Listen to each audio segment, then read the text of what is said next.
Life is a journey made up of experiences, some good, some bad, some happy, some sad. We may all be different, but we are connected through the fact that no matter who we are, our stories all have hills and valleys. In tonight's session, one brave soul steps forward to share that if you're having a really hard time right now, you're not alone. Welcome to Sim Soul Sessions.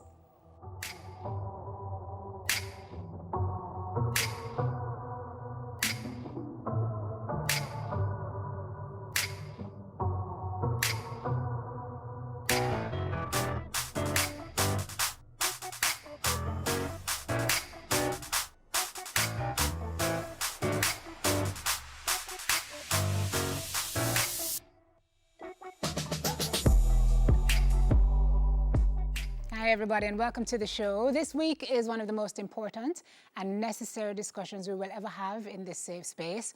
Please join in tonight's conversation by using the hashtag #SimSoulSessions. I am so grateful to my guest tonight who is here to talk about the anxiety that COVID-19 has brought about in her life and her friends and people she knows, what she sees around her.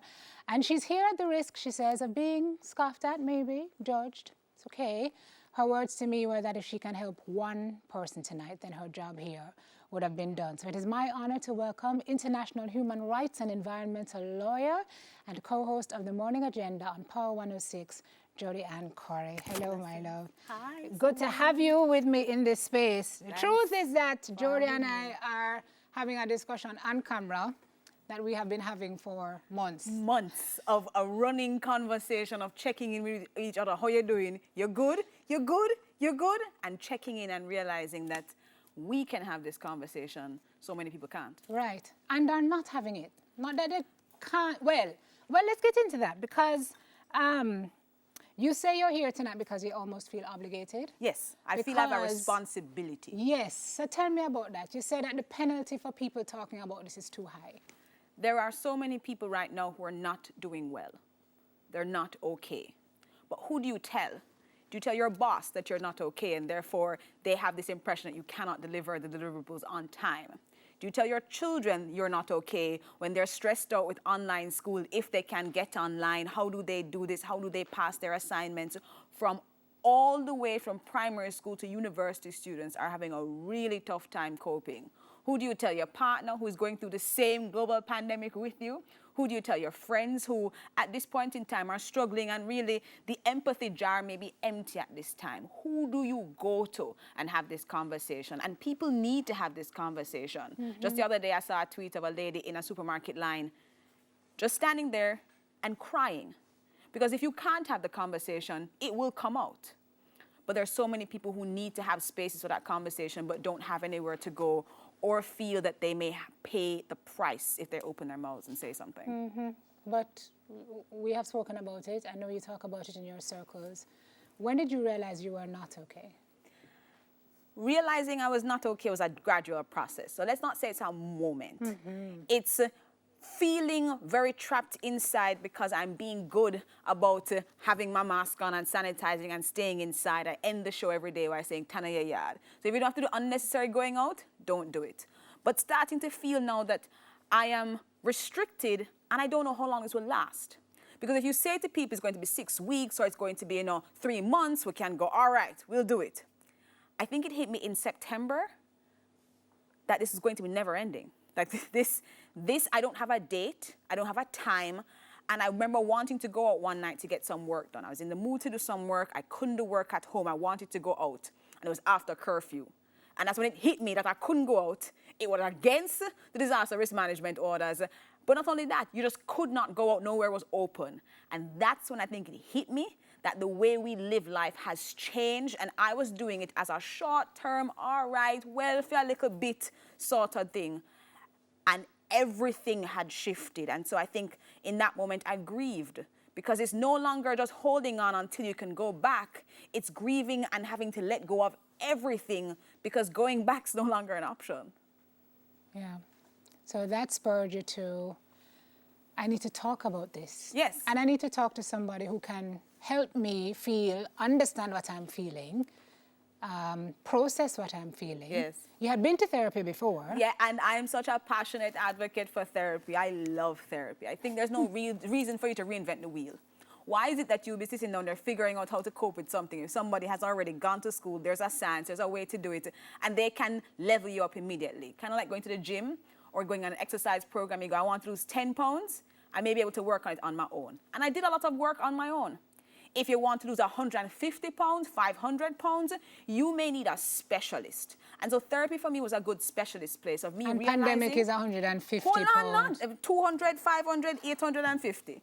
But I had this space already created. So I had given myself the gift of therapy in 2019, and that's what I see it as a gift that keeps on giving. So I knew that when that night I realized that, no, I'm trapped. I cannot leave, and I've lived my life and I've organized my life in such a way that I can go places and I can do things. So that night when I realized that COVID meant I no longer would be able to do that, and so much of my sense of equilibrium depended on being able to go out and see people and do things and walk out wherever I felt like, I had what I like to call an emergency therapy appointment. Just a decision to go to somebody and talk to them and say, hi, what's going on? And can we fix it? And the most beautiful part of that entire visit was her saying, it's perfectly normal. It's perfectly okay. What you're feeling is perfectly normal in a global pandemic where everything has shifted, where you're uncertain, you're anxious about what happens tomorrow. It's normal. And that was life-changing for you. How do you know that this is normal? Everybody else looks fine. Everybody else looks like they're going along in their own way. I am falling apart. I'm losing my mind. I feel like I'm trapped inside my house. I want a little sun. I want grass under my feet. I want something that's outside, but outside's not safe. And inside, I'm tired of being inside now. Right. But having a conversation with someone who's seeing multiple people and is saying, you're fine. Inhale, exhale, meditate, journal some more.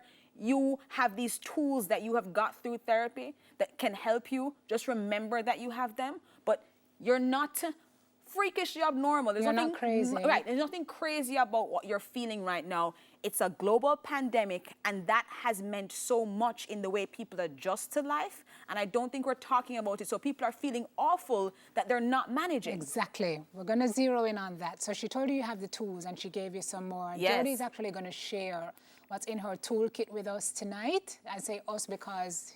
Thank you. Because we're all going through it. I don't care who you are. Say not if it, we're all going through something. So we're going to take the break and come back and jump into Jodi's toolkit when we come back. Stay with us, please. Welcome back, everybody. If you're experiencing anxiety during this time, you're not alone. And it's okay to feel this way. That's what Jodi-Ann Quarrie, our guest tonight, is sharing.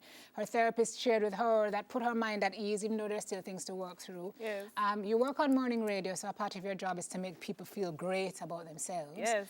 And to start off the day on a positive note, what was it like, or what is it like having to do that from a place of deficit? What was it doing to you? What does it take? At the very beginning of the pandemic, when we didn't know what was going on, when Jamaica had its first case on March 10, when it got declared as a global pandemic on March 10, everything seemed so uncertain, but far away from us. There was a case here, but it wasn't as widespread. There was something going on elsewhere, and we were watching countries as they were having crumbling health systems, but Jamaica and the Caribbean seemed insulated and safe. So we felt fairly okay. We were watching the global slowdown. Not so bad, though. Not personally affected, not my community affected. Just watching on television, feeling very sorry, but it was out there. Then it got closer to home. Then we started covering stories on the morning agenda about people in the tourism sector losing their jobs within days of the announcement of shutdowns happening, of individuals explaining to us that they were just brought in and told, oh, by the way, you won't be needed next week. Or some of them saying, I have 30% of my salary, but that's going to end in 3 months, and I don't know where I'm going to get the rest for these months' rent, and I don't know what's going to happen after that. Then he started hearing these fallout stories. And part of my job is interviewing people, talking to people, and hearing their stories. And part of what I do requires compassion. Okay. It requires you hearing people tell you that they're dealing with these things, but you're hearing it over and over and over. Then you're hearing it in your life as well, in your personal circle, where people are saying to you, oh, my job has said that we have this pay cut, and I don't know how we manage because I was living at 99% of my salary. So 25% of that cut off is our problem. People are starting now to really experience their own traumas, and you're now seeing it move from out there to now a personal life thing, including for myself. There has been fallout in very many areas. What? I'm a girl who have plans, Simone. Simone, I like 10-year lists. I have a 10-year plan that I finished in 3 years. I was really excited. Fancy 2020 is my year. Ready? Start again. COVID, and it falls apart. I'm not laughing after No, you. you're laughing Trust with me. no. Because it pop apart. Oh, Me girl. say me have list right out, Simone. 5-year goals, 1-year goals. And every year, your 1-year goal must match to where you want to go. For 5 years, organize up and everything. Yes, a man plan and God wife, At me right? say, laughing, wiping, everything. By about May or June, I think I stopped reading my goals. I got in the habit every single morning of getting up and reading them. It started looking so unrealistic, so ridiculous. I was like, hold on, stop, pause. Because nothing that I would have planned, nothing that I would have hoped for, dreamt for, would be hoping to achieve, and even to set up for this year, for years to come, is happening the way I think it's going to happen. And you start to feel grief, because if you're not doing those things, what are you doing? And if all the things you're working toward are not working out, what then? Because you say when the first part of COVID, when everybody was posting about all the things they're doing with this free time and they're leveling up, and you were just trying to spend those first couple of months being sane. Hold on. People are exercising. People are doing all sorts of things. They're baking. They're everything. It looks very nice. I'm going, I don't know how we're all coping. Remember, during this time as well, we've seen protests about Black Lives Matter. We've seen all sorts of things happen all across the world. Tons of stuff going on. Yeah. So during this time. So let's talk about how you're getting through. Yes, it's not finished. Es un proceso, no?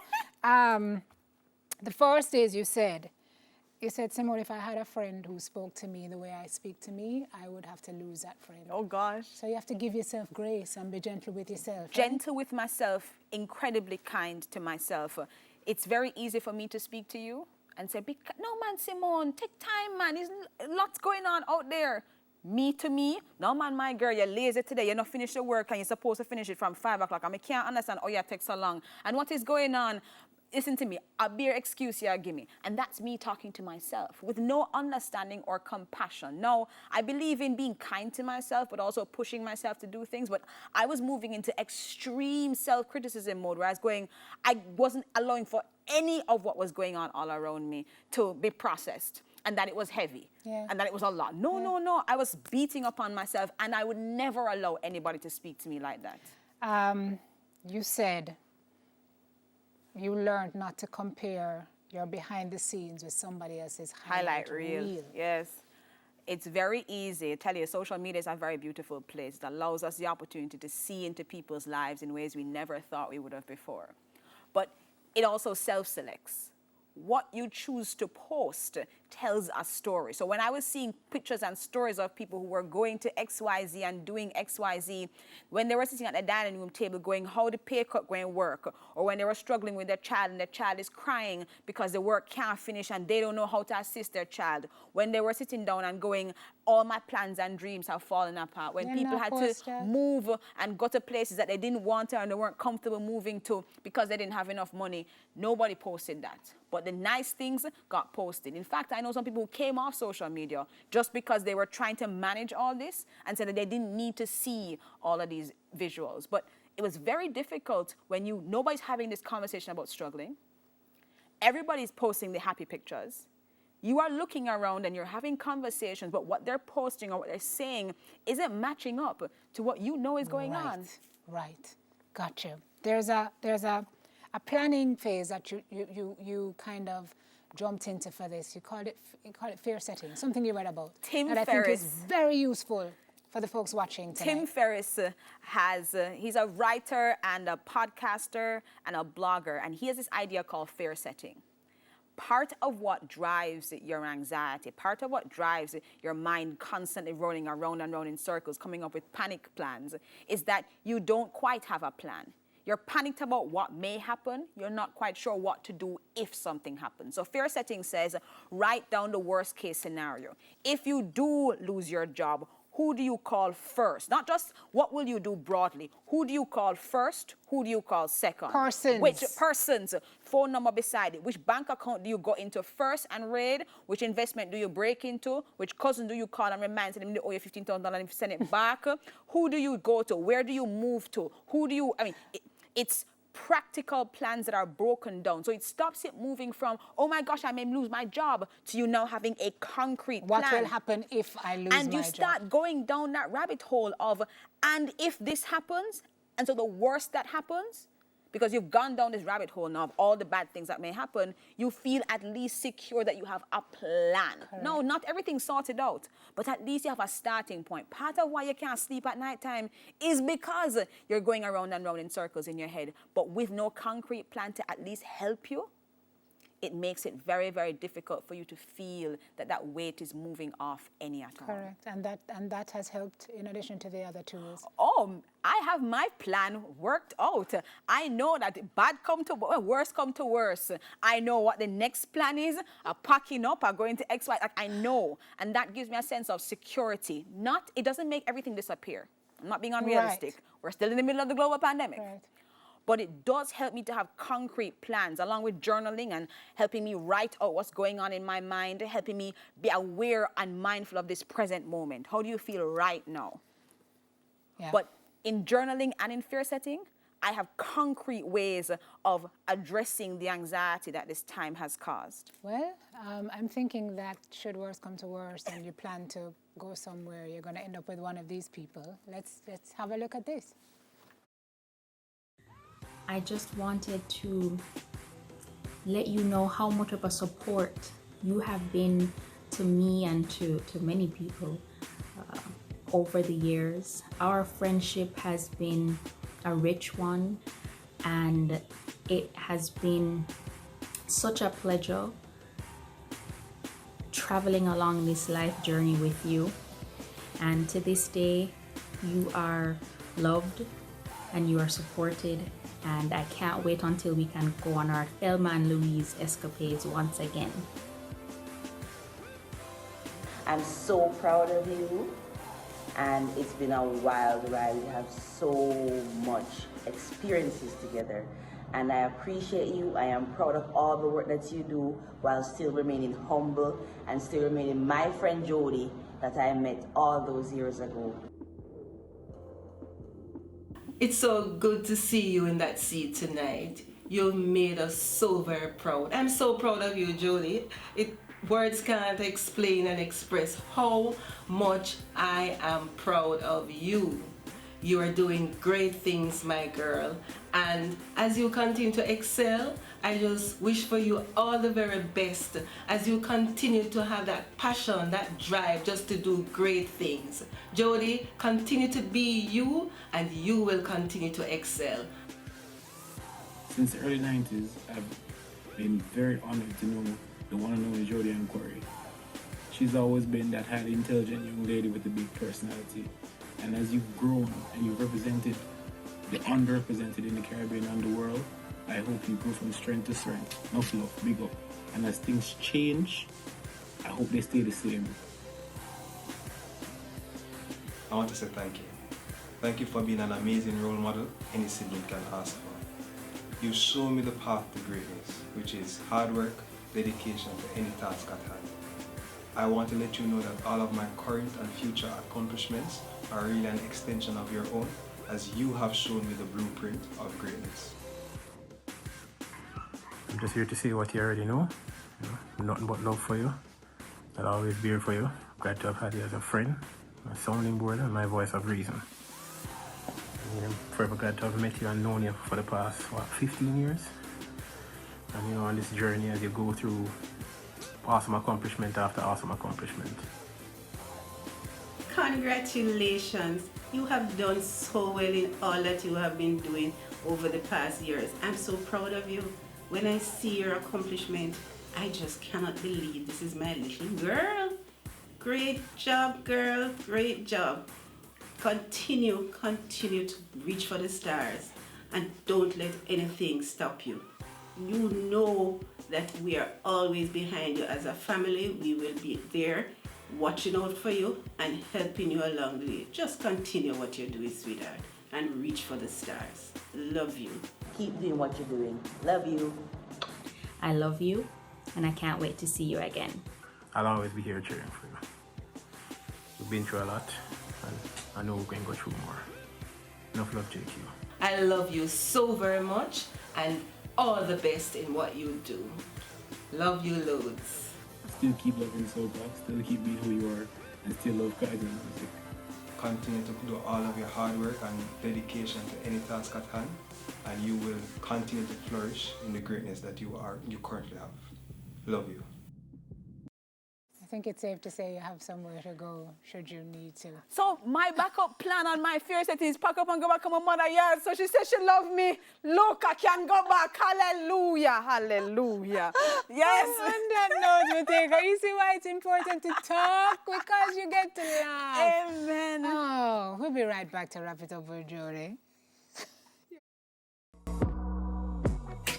Welcome back, everybody. Time for us to wrap up the show. You have the last word, lady. I wanted to ask you about therapy and about talking.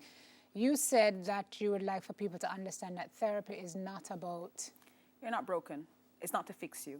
There's nothing wrong with you. There's nothing deficient about you. There's nothing that you need to correct. There is nothing that is so wrong. You're not carrying tape there. You're okay. To patch up You're yourself. fine. What it is a way to help you and assist you. Think of like a personal trainer at a gym. There are extra levels to this thing. There's somebody who can help you, and you don't have to reinvent the wheel. Think of it as a way to level yourself up. In the same way, you go to a hairdresser because she's an expert, and she's the one that does that. Go to somebody who has some expertise in figuring out somebody's thorny issues. And there's been decades of work on this and hundreds of years of philosophy around this sort of thing. There is help to be gained. And if you can't go to a therapist, because I said go to a therapist and people are like, my girl, that costs money. Right. I'm like, let's be reasonable here. It's Right. true. YouTube videos are really helpful. You can get books. I'm into Stoicism, so you can read Marcus Aurelius, which is kind of rough, but he was emperor during a pandemic. So really, very applicable sorts of things. Brene Brown. There are people out there, there are things that can help support you until you can make that step. But if you feel that you could just use that extra help that your friends can't provide, a therapist is a wonderful, wonderful thing. And I love my therapist. Investment. And what you said is not that you're broken, but you are given something to handle that you just don't have the tools to carry. You don't have the tools, and your friends don't have the tools. Your friends are helping you, Simone. Simone, when you're going through something rough, your friends say, oh gosh, really? That's what's going on? But they don't know how to help you. And your toolkit may be all used up with all the tools you already have. My therapist gave me a set of tools that I didn't know existed. She gave me a skill set that I still use to this day that helps me, and I never knew that I could even go find them. Right. Like, wow. So it's about being able to get help to deal with something you've never dealt with before. Never dealt with before, but you don't have to do alone. And that's what we want to move people from. This idea that you have to reinvent the wheel, that you have to go through this challenge by yourself. Gosh, you go to professionals all the time to paint your house and everything. Why wouldn't you go to somebody as an expert to be able to say to you, oh, this thing you're going through, I've seen it before. There's a whole learning around it. Let me help you. Love that. And that's why we did the show tonight, because we know that a lot of people are where Jodi is, where I am. It's a tough time. And a lot of us are struggling and we're not talking. So maybe if we talk some more and share some more and seek the help that we need, then we can get through this a little better and navigate it a little easier. So thank you so much, Jodi. Thank you for the space, Simone. Yes, for sharing with us. I feel good. I feel like this has spurred a conversation and we need to talk some more post this show. I think so. You've done a good thing, lady. All right, time to close out the show with our affirmation. So we live now in a world of certain uncertainty, going through a difficult situation with no end in sight. It is terrible and terrifying all at the same time, and it is causing so much stress and strife on just about everybody, if we're honest. I mean, if there's ever a time that community has been crucial, it is now, during COVID, with all the angst and anxiety it has created. Are you struggling? Do you know somebody who is? How can we help uplift each other? Yes, we have to be physically distant, but please check up on your weaker friends. And while you're at it, can you check in on your strong friends too? Because it is very likely that they are not doing well either right now.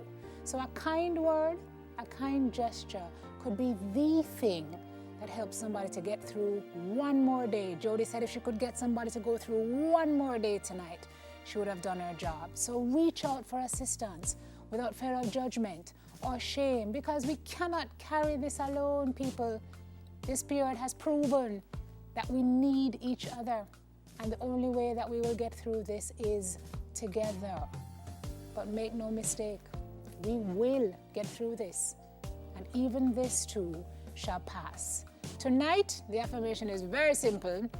I don't even know if it's grammatically correct, but it's gonna be, it's okay not to be okay, and it's okay to ask for the help I need until all is okay again. And that's it. That's it. Thank you for watching tonight's show. We'll be back next week with another story of the power of the human spirit. Until then, every blessing, and please remember to count your blessings. We're all in this together. Good night, everybody.